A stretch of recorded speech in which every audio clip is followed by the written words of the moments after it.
And remember, nothing. They're fearful of what they saw. I mean, they've done studies about this, and I'm trying to, I won't quote the percentage because I didn't look it up, but it's something in the like 70, 80%, probably more. 70, 80% of the things you fear never happen. Did you know that? I mean, it's even more than that. I think it's closer to 90%. And so many things that affect our lives that we fear, they never happen to us. But because we fear them, we let it change our lives. And that's exactly what happened to these ones in Israel.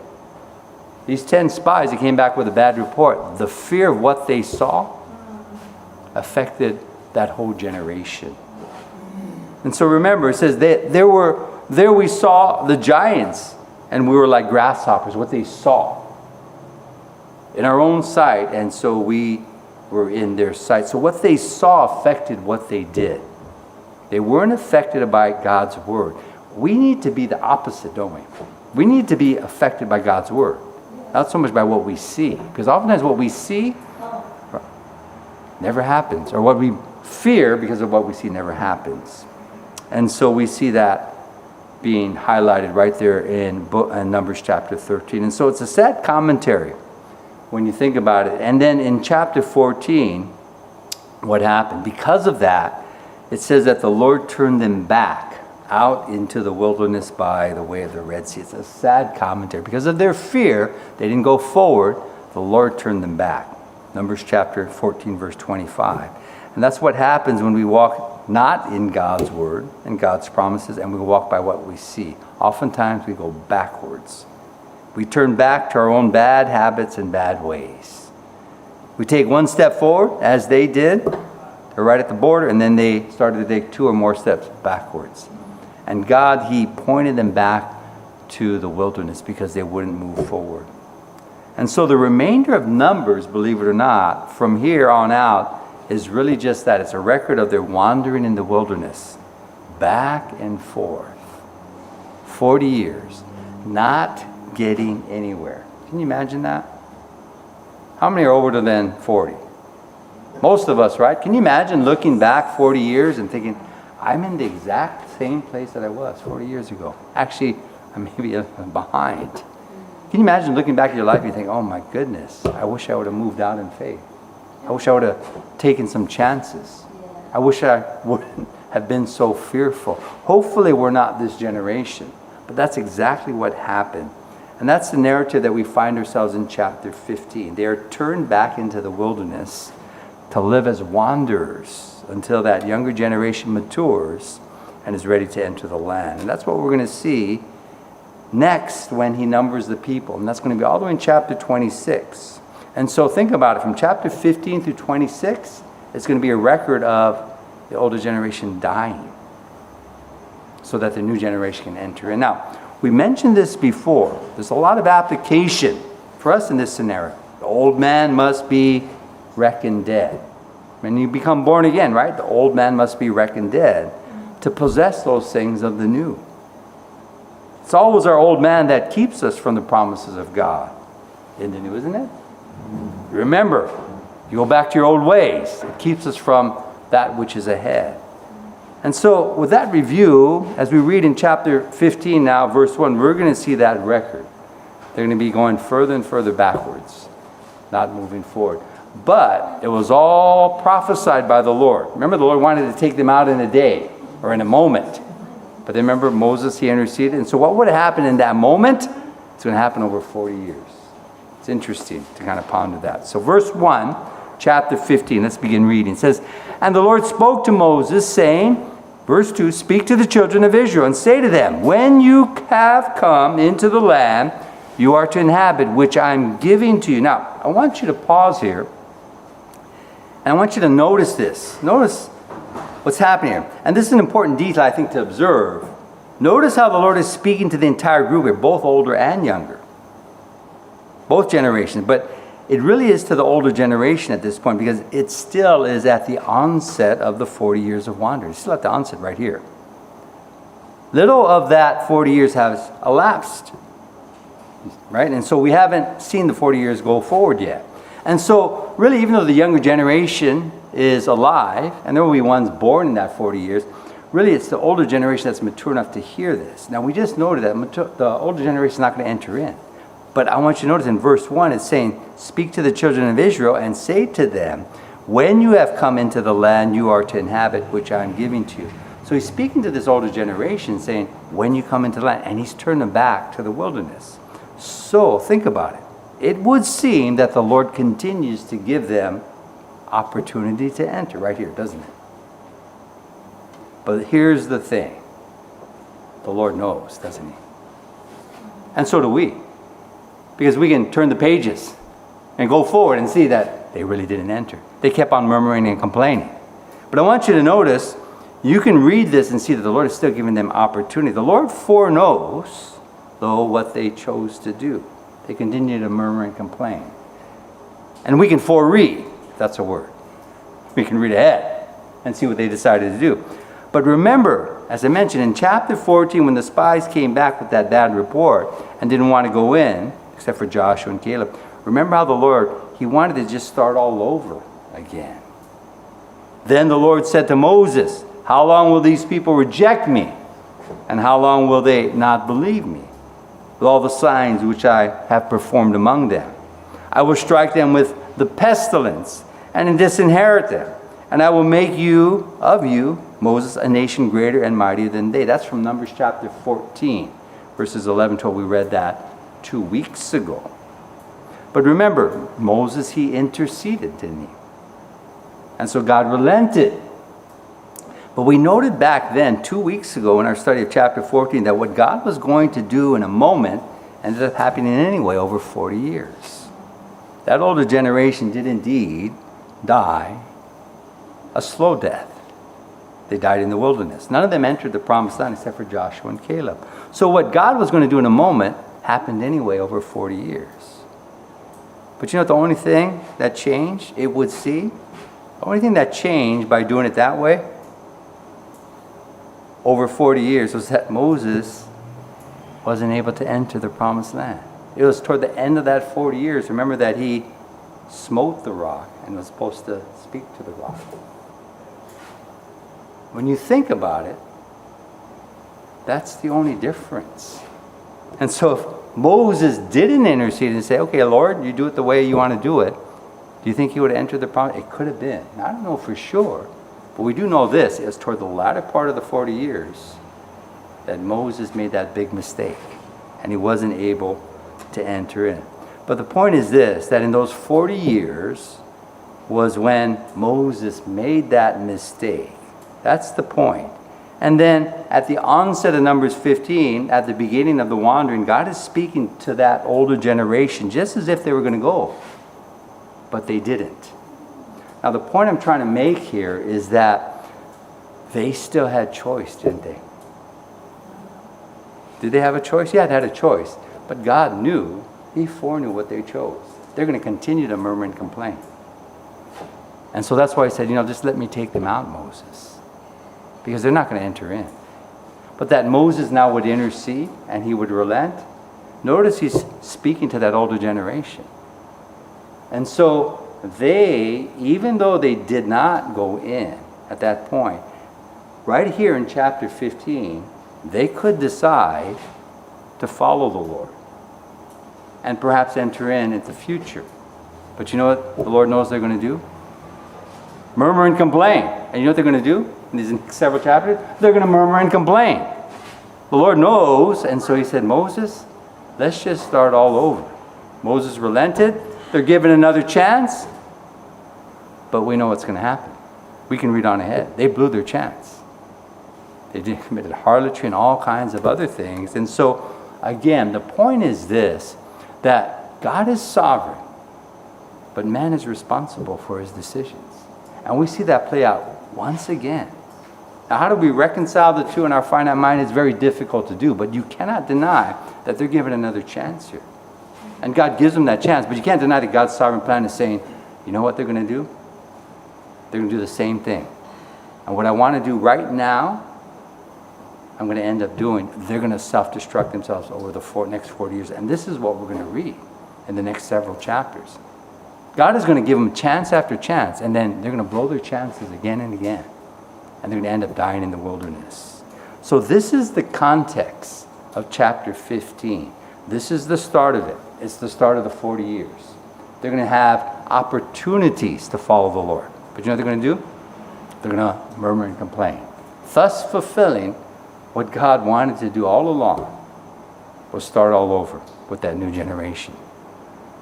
They're going to start all over anyway, 40 years from now. Okay, so that's the context. Now, verse 2 says, when you come into the land you are to inhabit, which I am giving to you, verse 3, and you make an offering by fire to the Lord, a burnt offering or a sacrifice, to fulfill a vow, or as a freewill offering, or in your appointed feast, to make a sweet aroma to the Lord from the herd or the flock. Verse 4, then he who presents his offering to the Lord shall bring a grain offering of 1/10 of an ephah of fine flour, mixed with 1/4 of a hin of oil, and 1/4 of a hin of wine, as a drink offering you shall prepare with the burnt offering or the sacrifice for each lamb. Now, I want you to notice, it sounds like a review, doesn't it? It is. It's a review of Leviticus. All the different offerings. Burnt offering, peace offering. Why is that? Well, he's turned them back into the wilderness. And so he's regurgitating these same laws. And he's saying, when you come into the land, you're going to have another chance to do these things. What are they going to do? They're going to murmur and complain. So they're never going to get there. But the Lord is giving them opportunity too. Again, God's sovereign plan is going to go forward. But they're given another chance. But we know what they did with their chance, right? And so this is the repetition here. It really is a repeat of what's already been covered in the law. But he's turned them back into the wilderness, and he's reminding them, when you get into the land, this is what you need to do. But they're never going to get there. Okay? Verse 6, or for a ram you shall prepare as a grain offering 2/10 of an ephah of fine flour, mixed with 1/3 of a hin of oil. Verse 7, and as a drink offering you shall offer 1/3 of a hin of wine, as a sweet aroma to the Lord. Verse 8, and when you prepare a young bull as a burnt offering, or as a sacrifice to fulfill a vow, or as a peace offering to the Lord, verse 9, then shall be offered with the young bull a grain offering of 3/10 of an ephah of fine flour, mixed with half a hin of oil. Verse 10, and you shall bring as a drink offering half a hin of wine, as an offering made by fire, a sweet aroma to the Lord. Now, again, we studied most of these things right there at the beginning of the book of Leviticus. You can read this and you can say, hey, this is exactly what Leviticus says. They are to remember to bring these offerings to the priests at the tabernacle when they possess the land. Now, this older generation is never going to possess the land, but they're given that opportunity again. Okay? Little do they know, at this point, at the beginning of the 40 years of wandering, that none of them are going to make it. But they're given an opportunity. Now, verse 11. Thus it shall be done for each young bull, for each ram, or for each lamb or young goat. Verse 12. According to the number that you prepare, so you shall do with everyone according to their number. Verse 13. And all who are native born shall do these things in this manner, in presenting an offering made by fire, a sweet aroma to the Lord. Verse 14, and if a stranger dwells with you, or whoever is among you throughout your generations, and would present an offering made by fire, a sweet aroma to the Lord, just as you do, so shall he do. Verse 15, one ordinance shall be for you of the assembly, and for the stranger who dwells with you, an ordinance forever throughout your generations, as you are. So shall the stranger be before the Lord. One law and one custom shall be for you and for the stranger who dwells with you. Verse 17, again the Lord spoke to Moses, saying, speak to the children of Israel. This is both what? The older and younger generation. And say to them, when you come into the land to which I bring you. So notice again the words. When you come into the land. They're given another opportunity to do so. Even though we know that older generation will never make it. But they're given that opportunity here again, even though they failed to go in. The first time, they're going to fail to go in multiple times. They're going to be given more chances. Therefore, if they were obedient, even at this point, think about it. If they were, now we know they're not. If they were obedient at this point, I believe they would have entered in. But the Lord knows that they would not be obedient. And we can foreread and see that they're not obedient. Matter of fact, they're going to play the harlot. They're going to join themselves to pagan women and pagan idols. And they're going to perish in the land. They're going to continue to murmur and complain. What are they doing? They're doing the same old, same old. There's no changes. That's what the Lord wants. He wants them to change. But they don't want to change. But if they would, He would bring them into the promised land. But He knows that they're not. Now verse 19. And then it will be, when you eat of the bread of the land, that you shall offer up a heave offering to the Lord. Verse 20. You shall offer up a cake of the first of your ground meal as a heave offering of the threshing floor. So shall you offer it up. Verse 21. Of the first of your ground meal you shall give to the Lord, a heave offering throughout your generations. Now verse 22. These are the laws of unintentional sin. It's a repeat. Again, giving them instruction when they enter the land. They're given opportunity to enter again. Now verse 22.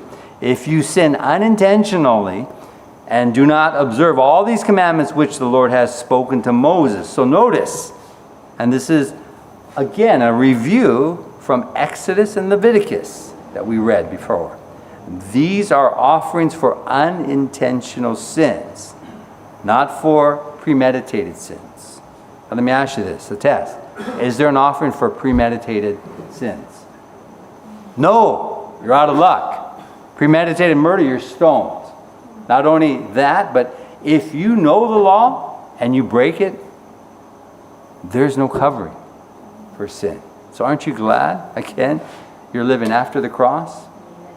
Because the Lord forgives you for all kinds of sin, premeditated or not. But under the law, any kind of premeditated sin, there's no covering for. We covered that in Exodus and Leviticus, and He's repeating that here. So these are the ones of the unintentional sin, verses 22 through 28. Things like manslaughter, accidents where people are killed, but it was an accident. There's a covering for that. There's still accountability. There's going to be a penalty, but there's a covering. They're not put to death. But for murder, premeditated killing, there is no offering. You're going to be stoned to death.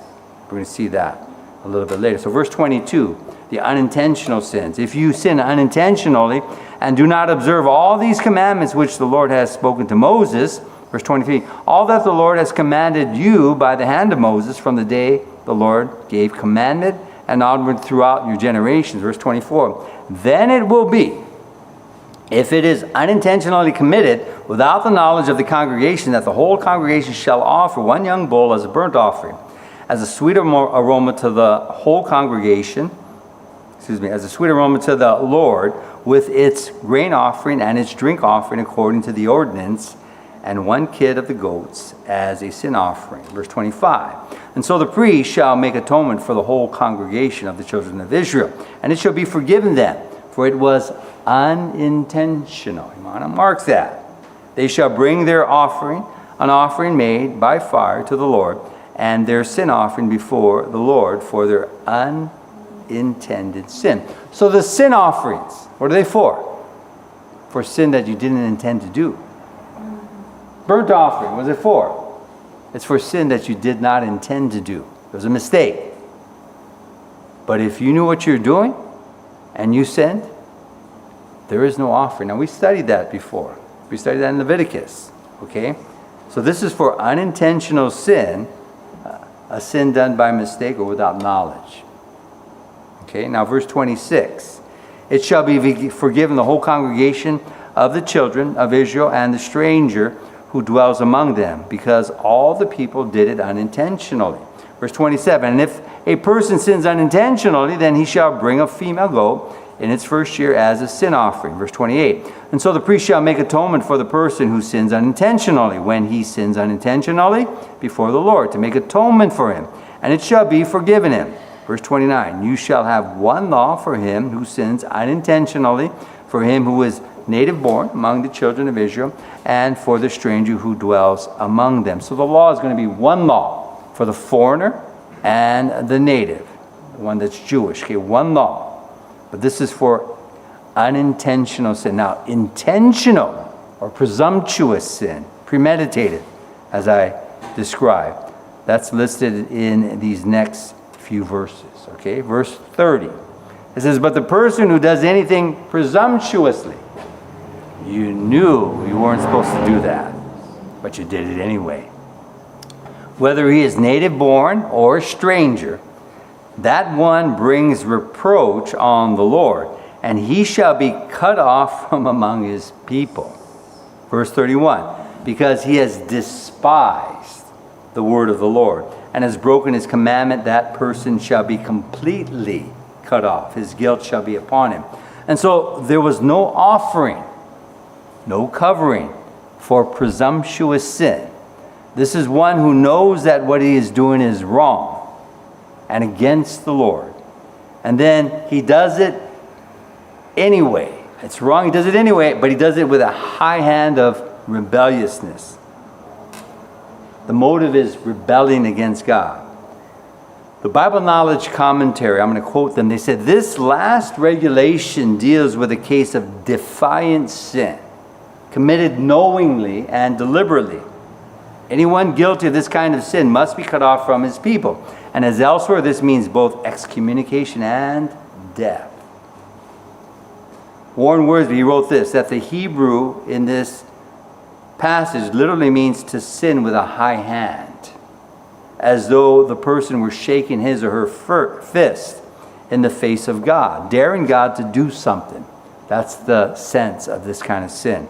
Presumptuous sins are committed by people who have no fear of God before their eyes. God commanded that such sinners be cut off from the nation, which means they were stoned to death. No sacrifices were provided for deliberate, high-handed sin. So they're rebelling, and they're proud of rebelling against them. They're doing it anyway. They know what the rules is, they know what the law is, and they say, you know what, I don't really care what the Lord thinks. I'm going to do it anyway. That's the high-handedness. That's the sense. And there was no forgiveness for those kind of sins. And here's an example. We see an example right in verse 32. Okay? Verse 32 says, now while the children of Israel were in the wilderness, they found a man gathering sticks on the Sabbath day. Verse 33, and those who found him gathering sticks brought him to Moses and Aaron and to all the congregation. Verse 34, they put him under guard because it had not been explained what should be done to him. So he broke the Sabbath, but it's the way he broke it. Okay? Then the Lord said to Moses, the man must surely be put to death. All the congregation shall stone him with stones outside the camp. Verse 36, and so as the Lord commanded Moses, all the congregation brought him outside the camp and stoned him with stones, and he died. So Warren Wiersbe highlights this as an example of a high-handed sin for which there was no offering to cover. That's why the man was stoned. He says this, certainly this man knew God's commandment, and yet he deliberately disobeyed him. Apparently he was gathering sticks to start a fire, and it was unlawful to kindle a fire on the Sabbath. He knew this, but he gathered sticks to do it in rebellion against him. This was a new experience for the Jews, and so Moses sought the Lord's will, and God told him to have the people stone the impudent offender to death. End quote, Warren Wiersbe. So Wiersbe, he goes on to apply this same principle in our day. Not in the same way, but the same principle. It's like saying, for the Christian, I'm going to go ahead and sin. I know this is wrong. I'm going to do it anyway. Defiant. And the Lord's going to forgive me. See, he applies it to that. Now, aren't you glad we're under grace? That you're not stoned for that? But Warren Wiersbe underscored this is the same type of thing. When a Christian says, you know I shouldn't do this, but I'm going to do it anyway. Because the Lord's going to forgive me. Grace, grace, grace. That's the sense. Only thing now, you're not going to be stoned because you live under the United States law. Aren't you glad? But under Israel's law, you would be stoned if you did this that way, that divine thing. And so that's the example. Now verse 37. Again, the Lord spoke to Moses, saying, speak to the children of Israel. Tell them to make tassels on the corners of their garments throughout their generations, to put a blue thread in the tassels of the corners. Now, why would he do this? It's to remind them of something, okay?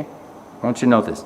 Read this with me and note what this is to remind them of something. It's like putting something on your cap to remind you of something, okay? Put these tassels on your garments. Verse 39. And you shall have the tassel that you may look upon it and remember all the commandments of the Lord and do them. And that you may not follow the harlotry. That was the main reminder. Do not do the sin of harlotry. Now you can be a harlot, do the sin of harlot, commit the sin of harlotry physically and spiritually. How would you do that physically, harlotry? Join yourself physically to a prostitute. How would you do that spiritually? Well, you join yourself to their gods. And so these tassels mainly were a reminder to not do that. Now, did Israel do that? Oh, you better believe they did that. To which your own heart and your own eyes are inclined. Don't even look at that. This is a reminder. And so these tassels on their garments were to remind them to avoid, to steer away from harlotry, physically and spiritually. But what's interesting to me is that harlotry was exactly the straw that broke the camel's back in terms of that older generation dying off. That's exactly what they did. The record of this is in the plague at Peor in Numbers chapter 25. They joined themselves with the harlots of Moab, physically and spiritually. They were conned by Balaam, actually. Balaam enticed them. We're going to look at that. Remember, Balaam wanted to pronounce a curse, but he couldn't because the Lord intervened. And so Balaam says, I can't do this, but you know what I can do? I can get these Moabite women to seduce them, and they're going to fall. So he's a smart guy. And that's how we got those last ones of that older generation, those men, to fall. And right after that, the next chapter, the second numbering. And so exactly what these tassels were built on their clothing to remind them not to do, they did. And so you can see why this older generation never entered in, because they never changed. Now, were they given opportunity to change? They were given choices, but they chose wrongly time and again. God knew what they were going to choose, and he said, Moses, let me just take them out now. Otherwise, it's going to be 40 years of slow death. They're not going to change. And Moses, he interceded. And because Moses interceded, he had to wait 40 years. And in that 40 years, he smote the rock instead of speaking to the rock. And he couldn't enter in. So it's kind of interesting how these things play out here as you put these things together. Perhaps Moses should have said, okay, Lord, you know better. Let's just do it your way. And perhaps he could have entered. I say perhaps because we don't know. But it would seem that could have been possible. Now, verse 40. That you may remember and do all my commandments and be holy for your God. That's God's desire. I am the Lord your God who brought you out of the land of Egypt to be your God. I am the Lord your God. And so you can see in this chapter how God's timetable and his foreknowledge is on target. Right? It's going to be 40 years. God's timetable is still in play here. But then, his sovereign plan is going to go forward. He foreknows what's going to happen. You can see this right here in the depths of this chapter. We can read it. We know what's going to happen. But you can see that the people are given every opportunity to go the Lord's way, but they don't.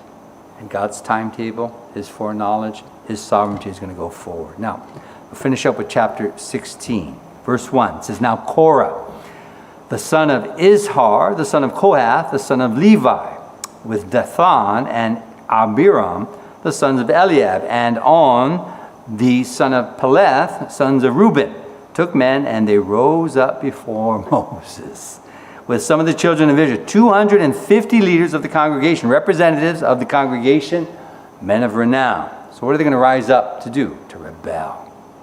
They're going to rebel against Moses. And so the rebellion against Moses becomes more than just murmuring and complaining. It actually turns to an actual physical rebellion led by this man Korah. Now verse 3. And they gathered together against Moses and Aaron and said to them, "You take too much upon yourselves, for all the congregation is holy, every one of them, and the Lord is among them. Why then do you exalt yourselves above the assembly of the Lord?" Verse 4, so when Moses heard it, he fell on his face, and he spoke to Korah and all his company, saying, "Tomorrow morning the Lord will show who is his and who is holy, and will cause him to come near to him.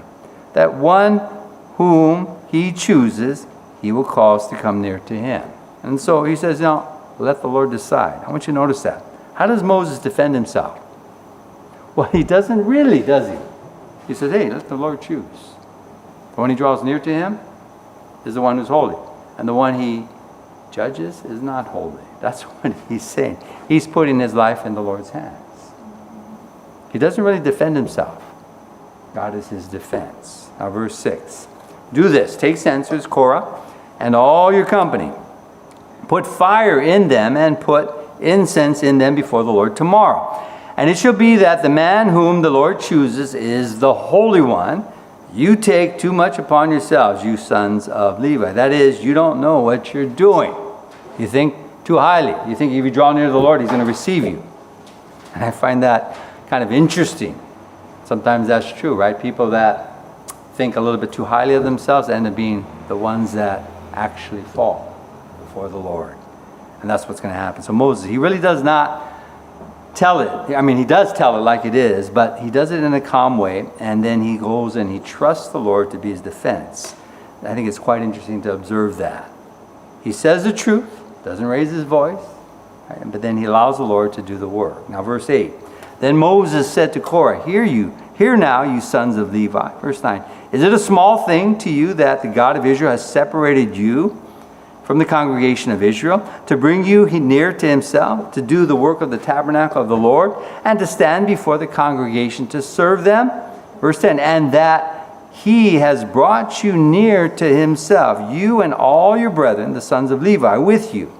And are you seeking the priesthood also? You see what they're going to Moses for? They want Aaron's job. They want Moses' job. I want you to notice that. Moses, he underscores that in here. See, the problem is Korah and his group, they desire for more and more power and more recognition. You notice anybody like that? Ever notice anybody like that? They want more recognition. They're not satisfied where the Lord has them. See, it wasn't enough that Korah and his fellow Levites were already highly favored for having been selected to minister at the tabernacle. They were the ones right there at the tabernacle. They were highly favored, but they weren't satisfied with that. They wanted more. They wanted to be the priest also. And so at the core of this rebellion is what? It's jealousy, isn't it? Jealousy and envy. I gave you the definition of envy on Sunday morning, right? That definition. Something that is favored with somebody and that you want. And then there's envy. Wanting something that someone else has. And so verse 11 says, Therefore, you and all your congregation are gathered together against the Lord. And what is Aaron that you complain against him? And Moses sent to call Dathan and Abiram, the sons of Eliab, but they said, We will not go up. Is it a small thing that you have brought us up out of a land flowing with milk and honey, to kill us in the wilderness? Now think about this. I want you to notice this. They say, is it a small thing that you have brought us up out of a land flowing with milk and honey? Last I read, they never entered the land. I want you to notice that. Remember, 10 spies went in and they came back with a bad report. So what are they doing? They're lying. The truth isn't there. You notice that oftentimes when jealousy and envy are at the root, what it causes people to do is to not see the truth. They're not seeing the truth. They're seeing a lie, and they're quoting that lie. It's funny how truth changes when somebody is walking in jealousy and envy. Verse 13, that you should keep acting like a prince over us. Verse 14, moreover, you have not brought us into a land flowing with milk and honey, nor given us inheritance of fields and vineyards. Will you put out the eyes of these men? We will not come up. Verse 15, and then Moses was very angry and said to the Lord, Do not respect their offering. I have not taken one donkey from them, nor have I hurt one of them. Now the Lord knows all this. Now verse 16. And Moses said to Korah, tomorrow you and all your company be present before the Lord, you and they, as well as Aaron. Verse 17. Let each take his censer and put incense in it. And each of you bring his censer before the Lord. 250 censers. Both you and Aaron, each with his censer. Verse 18. And so every man took his censer, put fire in it, laid incense on it, and stood at the door of the tabernacle of meeting with Moses and Aaron. Verse 19. And Korah gathered all the congregation against them at the door of the tabernacle of meeting. Then the glory of the Lord appeared to all the congregation. I want you to notice this. When the glory of the Lord comes, these men are not fearful of it. Think about it. They should be fearful of the glory of the Lord, but they're not fearful of it. And I think this is what their sin is doing to them. It's giving them a false identification of who the Lord is. Now, what do you think happened? Well, think about it. The glory of the Lord is holy, isn't it? 100% bona fide holiness. And when holiness is in the place where sin is, what's going to happen? There's going to be death. You see, sin is going to bow to God's holiness. Actually, it's going to be burned up. And that is why we need to do something with our sin before we stand before God. Now, what do we do with our sin? That's what the cross of Calvary is for. The cross is the only way for sins to be removed so that we can stand before holy God. So think about that principle and what's going to happen. There's sin, and then the holiness of God's going to come. What's going to happen? There's going to be death. Someone's going to die. Verse 20. And the Lord spoke to Moses and Aaron, saying, separate yourselves from among this congregation, that I may consume them in a moment. And that is what happens with the holiness of God and sin. Sin is consumed. The two are separated, set apart. Verse 22. Then they fell on their faces and said, O God, the God of the spirits of all flesh, shall one man sin, and you be angry with all the congregation? So the Lord spoke to Moses, saying, speak to the congregation, saying, get away from the tents of Korah, Dathan, and Abiram. So once again, Moses, he intercedes for the people because he knows what's going to happen. And then God in his mercy responds. And it's an example of the dynamic between, I think, our prayers and God's sovereign plan. God's plan is going to go forward here. Moses is going to win, and the others are going to lose. But how that's implemented, I think, is something to take note of. God's plan is going to go forward, but perhaps in a merciful way with intercessory prayer. And that's what we're going to see. They're going to intercede, so not everyone's going to perish. And so it causes us to, I think, learn some valuable lessons. God's sovereign plan is going to go forward, even in our lives. But, we can intercede. We can intercede. His sovereign plan is going to be fulfilled, but as we intercede, it could be in a way that exemplifies or shows God's mercy. And that's what we see here. Moses intercedes. And so not all of them perish. But there are going to be ones that perish. Now, verse 25. And then Moses rose and went to Dathan and Abiram. And the elders of Israel followed him. Verse 26. And he spoke to the congregation, saying, depart now from the tents of these wicked men. Separate yourself from sin. Verse 26. Touch nothing of theirs, lest you be consumed in all their sins.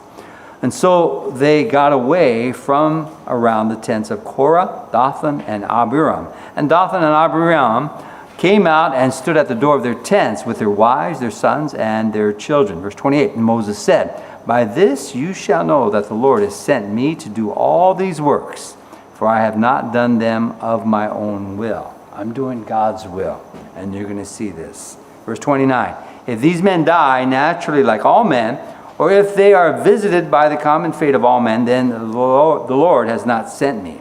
But if the Lord creates a new thing, and the earth opens its mouth and swallows them up with all that belongs to them, and they go down alive into the pit, then you will understand that these men have rejected the Lord. So he says, what you see is going to testify who the Lord's anointed is. If these guys just die regular deaths, natural deaths over years, then I'm not anointed. But if they are taken out Immediately, the earth swallows them up. Then you know that I'm the anointed one. So what do you think is going to happen? Verse 31. Now it came to pass, as he finished speaking all these words, that the ground split apart under them. Verse 32. And the earth opened its mouth and swallowed them up with their households, and all the men of Korah with all their goods. Verse 33. So they and all those with them went down alive into the pit. Now, I don't know about you. If I were to see that, I'm following Moses. And yet they still did not. You see why they're past the point of no return? They can see this. You know, we talked about this. Seeing is believing. Remember, that's what the Sanhedrin said. Seeing is believing. No? You can see this and still not believe. And we see this through the course of history. You can see miracles and still not believe. These guys, they never learn. And so they went down alive into the pit. The earth closed over them, and they perished from among the assembly. Verse 34, then all Israel who were around them fled at their cry. I guess so. For they said, lest the earth swallow us up also. And so you know what happened? Rather than relent and repent, they got mad at them. They got mad at Moses. What are you doing, killing us? They're past the point of no return. Verse 35. And a fire came out from the Lord and consumed the 250 men who were offering incense. And then the Lord spoke to Moses, saying, tell Eleazar, verse 37, the son of Aaron, the priest, to pick up the censers out of the blaze, for they are holy, and scatter the fire some distance away. Verse 38, the censers of these men who sinned against their own souls, let them be made into hammered plates as a covering for the altar, because they presented them before the Lord. Therefore, they are holy, and they shall be a sign to the children of Israel. Verse 39, so Eleazar the priest took the bronze censers, which those who were burned up had presented, and they were hammered out as a covering on the altar, to be a memorial to the children of Israel, that no outsider who is not a descendant of Aaron should come near to offer incense before the Lord, that he might not become like Korah and his companions, just as the Lord had said to him through Moses. And so these bronze censers were to be hammered plates that cover the altar as a memorial, to warn them, to warn the children of Israel that no outsider who is not a descendant of Aaron should become priests. Only Aaron and his descendants are priests. What did Korah want? He wanted to be the priest. And so this was a memorial to warn them. It's not going to happen. And so the warning is, stay in your lane, Stay in what the Lord has called you to be. Do only that which the Lord has called you to do. But what stokes the flames to do the contrary? What stoked Korah to do the contrary? Well, like Korah, it was jealousy. That's what stokes us to do the contrary. It's jealousy, right? And envy. There's something that you want, something that you want to do. And so you rise up against the person doing it. Isn't that what they're doing? It's jealousy and envy.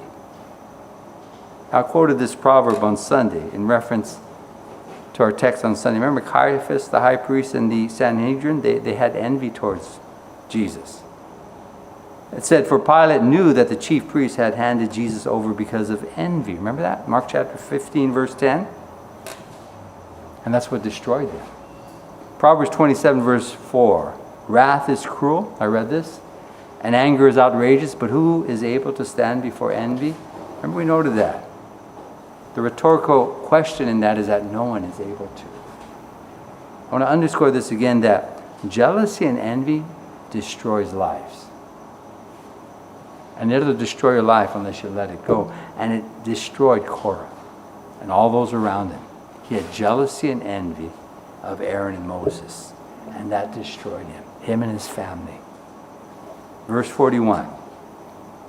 So on the next day, all the congregation of the children of Israel complained. They didn't say, oh my goodness, that's the Lord. What did they do? They complained even more.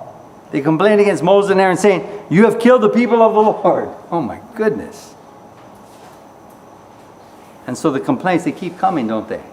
The murmuring and complaining. But I got to tell you, I was thinking about this. This is something that a leader must learn to deal with.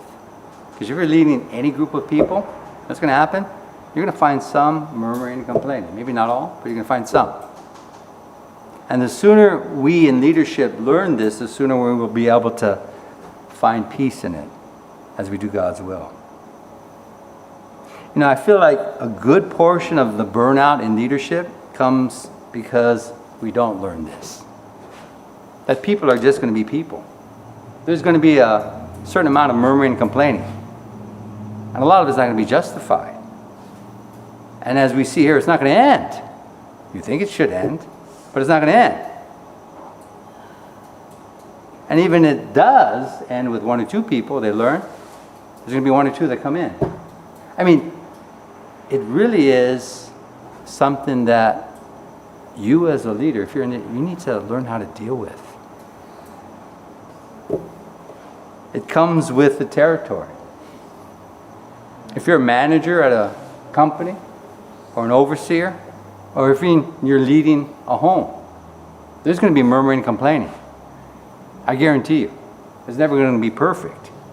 And so, rather than think that that's going to end, like Moses, it's never going to end.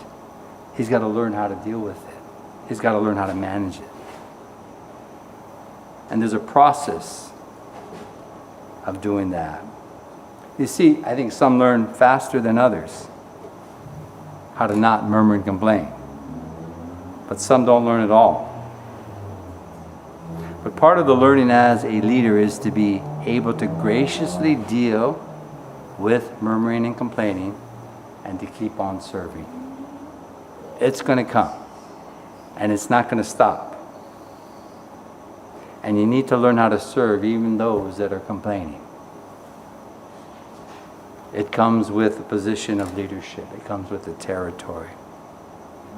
Verse 42, now it happened when the congregation had gathered against Moses and Aaron, and that they turned toward the tabernacle of meeting, and suddenly the cloud covered it, and the glory of the Lord appeared. Verse 43, then Moses and Aaron came before the tabernacle of meeting.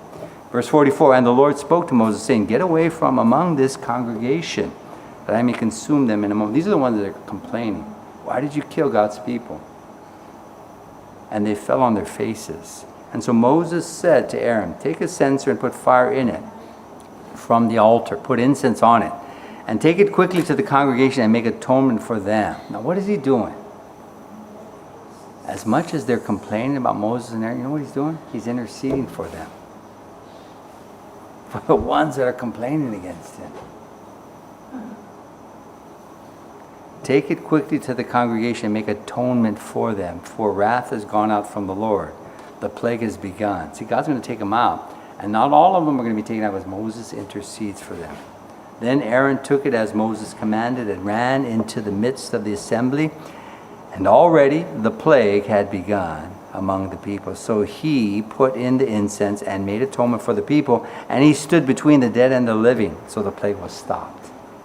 Because Moses did that, many of those people that were complaining against him lived. How do you like that? Isn't that interesting? Notice the intercession. And I think it's also worth noting that Moses interceded because, why? Because I think he loved the people. You ever love somebody that's complaining? It's possible. Matter of fact, I think it's supernaturally done. Did Moses love you? I mean, did Jesus love you? Does Jesus love you? Well, even when you complained? Yeah, he did, huh? You see, I believe this. The root of true intercession comes from love. You love that person, so you intercede for them. Even though there was murmuring and complaining, and Moses did get frustrated at times, we have to admit, right? Beneath it all, in the depths of his heart, was a love for the people. He was a true shepherd. He loved his people. And I believe this with all my heart. The greatest leaders, they love. They're not just intelligent. They don't just know a lot of things. The greatest leaders, they love. They love those that they lead. And Jesus is our great example, isn't he? He loved us unto death. Greater love hath no man than this, that a man lay down his life for his friends. the ultimate leader, the ultimate sacrifice, because what? Because he loved. And you know, when you take that into consideration, the love of God for his people, even ones that complain, it helps you to weather that storm. It's okay. It's going to come. Because people are people. Even if you do the right thing, you might still complain. But underneath all that, there has to be that love, God's love for the people. Verse 49. Now those who died in the plague were 14,700, beside those who died in the Korah incident. So Aaron returned to Moses at the door of the tabernacle meeting, for the plague had stopped. So the record here, I want to give you the numbers. This old generation is now 14,250 men less with these two judgments. The judgment on Korah and his group, and this congregation that complained about Korah being judged. 14,000 plus the that came to the tabernacle to rebel. So 14,000 plus 250 is 14,250 men less of that older generation. So God's sovereign plan is going forward, isn't it? Over 40 years. There are 14,250 people less. And by the time we get to Numbers chapter 26, they're going to all be gone. And then we're going to see the numbering of the younger people. So it's a lot for them to go through over 40 years, isn't it? But God, he foresaw it all. God in his sovereign plan is going to go forward. But these guys are making a lot of bad choices, aren't they? It's the same today. Know God's plan, but never negate responsibility. We're responsible for our choices. We're not robots that are pre-programmed. God gives us choice. He gives us free will. But he foreknows the choice, some of the bad choices even, that you make. As I've always said, you want to be on God's team. Choose God. Choose his way. That's the winning team. Otherwise, you're going to lose. Because this plan's going to go forward. Amen? All right, let me pray.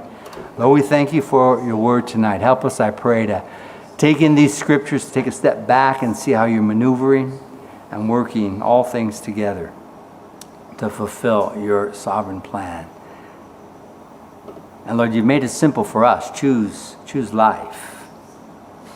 Choose God. Choose Jesus. Be on that winning team. And so help us, Lord, to receive that and to walk in it and to trust you for the rest. You've made it simple for us. Choose God and his word and his promises. That's what we do tonight. In Jesus' name, amen. Shall we stand?